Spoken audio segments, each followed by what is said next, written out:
श्रीहरिः लोकाभिरामं रणरङ्गधीरं राजीवनेत्रं रघुवंशनाथं कारुण्यरूपं करुणाकरं तं श्रीरामचंद्रं शरणं प्रपद्ये। मानस प्रेमी श्री रामचरितमानस में आपका स्वागत है। इस समय भगवान के स्वभाव का वर्णन चल रहा है। आज हम जयमाला से लेकर के और बारात के विदाई तक, भगवान की जयमाला से लेकर के अयोध्या बारात लौटने तक के प्रसंग में भगवान का स्वभाव का जो वर्णन आया है वो सुनाएंगे। तो जयमाला के समय में सीता जी भगवान के चरणों को छू नहीं रही हैं, गौतम जी की नारी को याद करके। तो यही प्रसंग में बात आती है। भगवान इसको समझ करके और मुस्कुराते हैं। गौतम तीय गति सुरति करी, नहीं परसति पग पानी, मन बिहसे रघुवंश मणि, प्रीति अलौकिक जान। बालकांड 265वां दोहा। श्री रामचंद्र जी मन में सीता जी के प्रेम का बखान करते हुए स्वाभाविक चाल से गुरु जी के पास चले। अब जब धनुष टूट जाता है तो राजा लोग शोर शराबा करते हैं। इससे सखियां सीता जी को महल के अंदर लेके चली जाती हैं। और राम जी यद्यपि सक्षम हैं लेकिन वो किसी का कोई विरोध नहीं करते। भगवान किसी कुछ बोलते नहीं हैं, वो भी चुपचाप गुरु जी के पास सीता जी की सराहना करते हुए चले जाते हैं। राम सुभाय चले गुरु पाही, सिय सनेहु बरनत मन माही।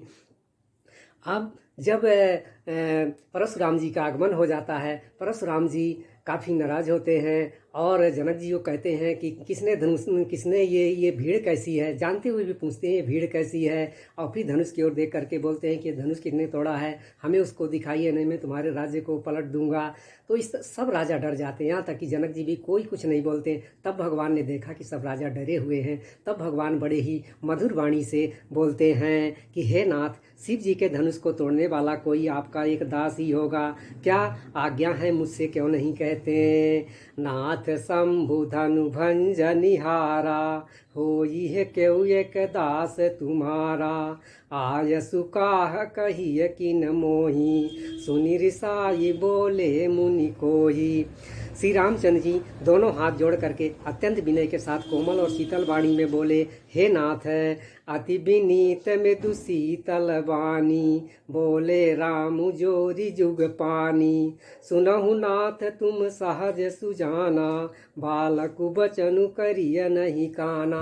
भगवान बोले कि आप ज्ञानी हैं, बालक की बातों पर ध्यान नहीं दीजिए।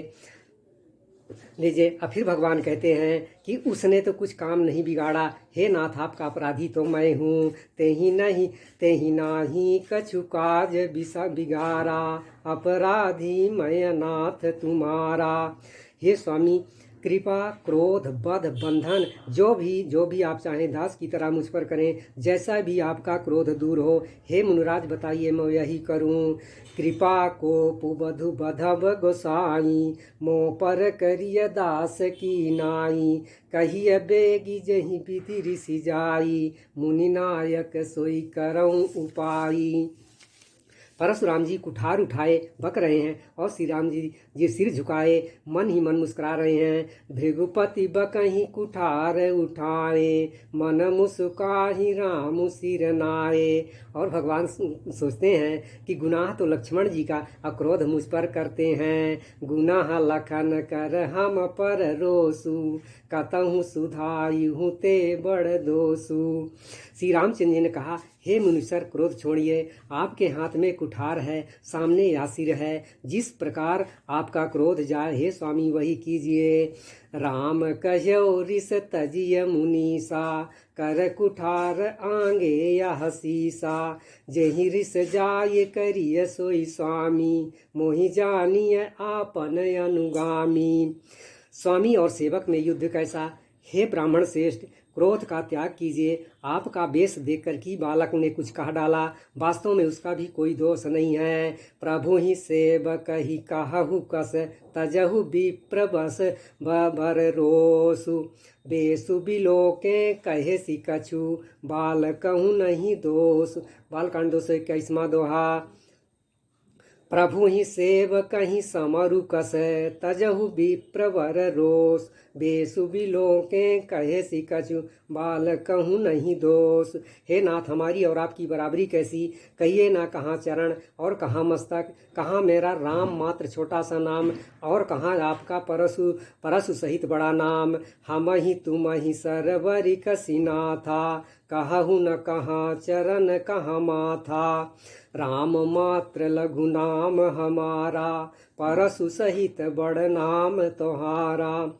हम तो सब प्रकार से आपसे हारे हैं, हे विप्र हमारे अपराधों को क्षमा कीजिए। सब प्रकार हम तुम सन हारे, क्षमहु विप्र अपराध हमारे।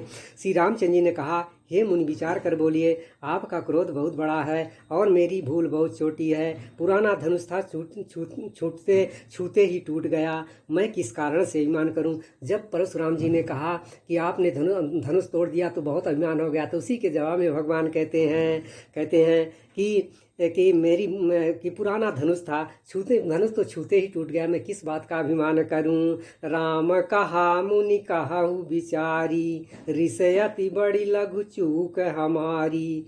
छुअत ही टूट पिनाक पुराना, मैं कहीं हेतु करऊं अभिमाना।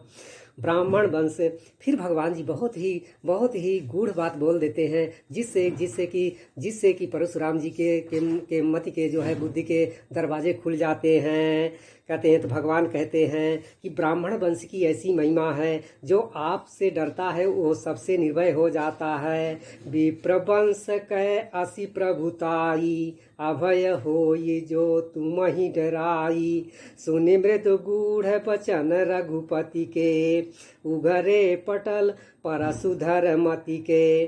हे और इसके बाद जब परशुराम जी को ये जानकारी हो जाती है कि ये तो भगवान हैं, तो भगवान के विनय करने लगते हैं और उनकी स्तुति करते हुए कहते हैं कि विनयशील करुणा, हे विनयशील करुणा आदि के गुणों के समुद्र और वचन रचना में अत्यंत चतुर, आपकी जय हो।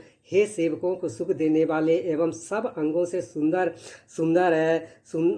आपकी जय हो। विनयशील करुणा गुण सागर, जयति बचन रचनायति नागर।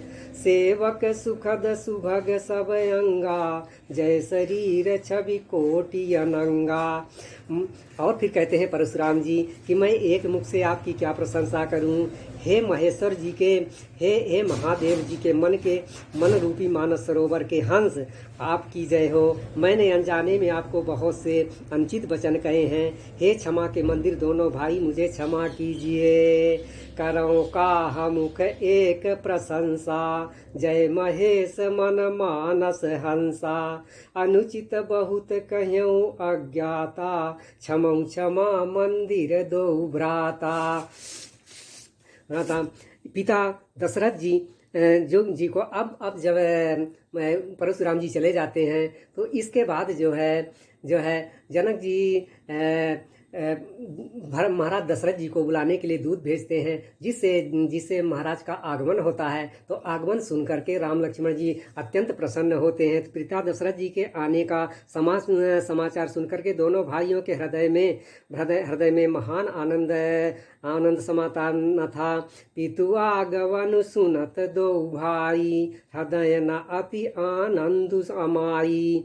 फिर दोनों भाई पिताजी को दंडवत प्रणाम करते हैं, जिससे राजा के हृदय में सुख नहीं समा रहा है। पुनि दंडवत करत दो भाई, देखी नृपति उर सुख न समाई। तदनंतर परम कृपालु और विनीत श्री रामचंद्र जी अयोध्या वासियों, कुटुंबियों, जाति के लोगों, याचकों, मंत्रियों और मित्रों सभी से मिले। अब भगवान का स्वभाव देखिए कि बारात में पिताजी तो आए थे, उनके साथ में और भी बाराती आए थे, उनके परिवार के लोग थे, उनके परिचय के लोग थे, उनके मित्र थे, यहाँ तक कि उसमें याचक लोग भी थे, भिखारी भी थे। तो भगवान ने सबसे भगवान मिले। ऐसा नहीं कि भिखारी हैं और राजा के वो वो वर के रूप में है, फिर भी वर के रूप में उन्होंने भिखारियों से मिला। वर्णन आया मानस में कि पुर जन परिजन जाति जन जाचक मंत्री मीत मिले जथा विधि सब ही प्रभु परम कृपाल विनीत। यहाँ जाचक थे उनसे भी भगवान, ये थे दूल्हा रूप में, फिर भी भगवान जाचकों तक से सबसे भगवान मिले। अब भगवान का जो है जो विवाह के समय का जो लीला है, तो उसका वर्णन भगवान के रूप मोती में आया है। सबसे ज़्यादा रूप मोती में आया था, जो पूर्व में सुनाया जा चुका है। अब भगवान के स्वभाव का वर्णन तब आता है जब भगवान विदाई के समय की बात आती है। तो विदाई के समय का वर्णन है कि विदाई कराने गए श्री रामचंद्र जी सुअवसर जान करके शील स्नेह और संकोच भरी वाणी बोले राम सुअवसरु जानी शील स्नेह सकुच मय बानी। भगवान बोले, हे माता, प्रसन्न मन से आज्ञा दीजिए और हमें अपना बालक जानकर सदा स्नेह करते रहिएगा। वो दूल्हा रूप में है, फिर भी भगवान का स्वभाव देखिए कितना सरल है कि माताओं को प्रणाम करते हैं और आज्ञा मांगते हैं और कहते हैं कि आप हम पर कृपा करते रहिएगा। मातु मुदित मन आय सुदेहु बालक जानी करब नित नेहु। माताएं भी जानती हैं भगवान को, जान गई कि माताएं भगवान को पूर्ण काम है, ये पूर्ण काम है, सुजान शिरोमणि हैं, भावप्रिय जानकर कहती हैं, हे राम, तुम भक्तों के गुण ग्रहण करने वाले तथा दोषों को नाश करने वाले दया के धाम हो। तुम परिपूरन काम जान शिरोमणि भाव प्रिय जन गुण गाहक राम दोष दलन करुणा यतन। बालकांड 336वां दोहा। श्री रामचंद्र जी हाथ जोड़कर विदा मांगते हैं और बार बार प्रणाम किया, आशीर्वाद पाकर और फिर सिर नवा करके भाइयों सहित रघुनाथ जी चले। अब देखिए वर रूप में है, वर रूप में जब लड़का होता है तो कभी किसी को प्रणाम नहीं करते, रूठे ही रहते हैं, लेकिन भगवान का स्वभाव देखिए कि वर रूप में है, फिर भी भगवान हाथ जोड़ करके विदा मांगते हैं और बार बार प्रणाम करते हैं और फिर आशीर्वाद माताओं का ले करके तब फिर भाइयों सहित वो विदा होते हैं। राम विदा मांगत कर जोरी कीन्ह प्रणाम बहोरी पाई आशीष बहुरी सिरुनाई भाइन सहित चले रघुराई। बालकांड 337वें दोहे की दूसरी चौपाई की पहली और दूसरी पंक्तियाँ। भगवान के जनकपुर से विदा होते समय सभी जाचक मूल्यवान वस्तुएं पाकर के कुल कीर्ति बखान कर श्री रामचंद्र को हृदय में रखकर लौटे। अब जब भगवान विदा होने के लिए जाते हैं तो उनको विदा करने सब लोग जाते हैं। तो सबसे पहले भगवान ने याचकों को विदा किया, अमूल्य वस्तुएं दे करके और प्रिय वचन कह करके उनको विदा किया। और वो याचक लोग भी बड़े ही भाग्यशाली थे और बड़े ही ज्ञानी भी कह सकते हैं, क्योंकि वो अमूल्य वस्तु तो पाए ही, सबसे अमूल्य वस्तु मान रहे थे कि भगवान को हृदय में धारण करके लौटे हैं। तो ये याचक भी बड़े ही बुद्धिमान कहे जाएंगे। तो वर्णन आता है, बार बार बिरदा बलि भाखी फिरे सकल राम ही उर राखी। राम जी को हृदय में रख करके और वो सभी याचक लौट गए। इसके बाद महाराज जनक जी अभी जो है वो नहीं लौट रहे हैं, तो उनका वर्णन आता है। महाराज जनक जी विदाई के समय कहते हैं, हे राम जी, मैं किस प्रकार आपकी प्रशंसा करूं। आप मुनियों और महादेव जी के मन रूपी मानसरोवर के हंस हैं। राम करों के ही भांति प्रशंसा मुनि महेश मन मानस हंसा। जनक जी कहते हैं कि हे राम जी, आप समस्त सुखों के मूल हैं, आप मेरे नेत्रों के विषय हुए। विधाता के अनुकूल होने पर जगत में जीव को लाभ ही लाभ है। नयन विषय मोह कहूँ भयऊ सो समस्त सुख मूल सबई लाभु जग जीव कहाँ भय ईसु अनुकूल। बालकांड 341वां दोहा। जनक जी कहते हैं कि हे राम जी, मेरे भाग्य और आपके गुणों की गाथा यदि 10,000 सरस्वती और शेष जी कल्पों तक वर्णन करें तो भी वर्णन नहीं कर सकते हैं। तो वर्णन है कि हो ही सहस 10 शारद शेषा का करही कलप कोटिक भरी लेखा मोर भाग्य राउर गुण गाथा कही न सिराही सुनहु रघुनाथा मैं कछु कहूँ एक बल मोरे तुम रीझहु स्नेह सुठी थोरे थोरे। तो मेरे मेरे मेरे भाग मेरा इतना बड़ा भाग्य है कि उसका वर्णन कथा उसकी कह करके समाप्त नहीं की जा सकती है। मैं जो कुछ कह रहा हूँ ओह केवल एक ही बल पर कि आप थोड़े से ही प्रेम से प्रसन्न हो जाते हैं। फिर वर्णन है फिर भगवान आप जो है भगवान अब बारात जो है वहाँ से विदा हो जाती है। जनक जी भी विदा हो जाते हैं। जनक जी की विदा समय वर्णन एक बार और आता है कि जनक जी का बार विनय के साथ बड़ाई करके श्री रघुनाथ जी सब भाइयों सहित चले।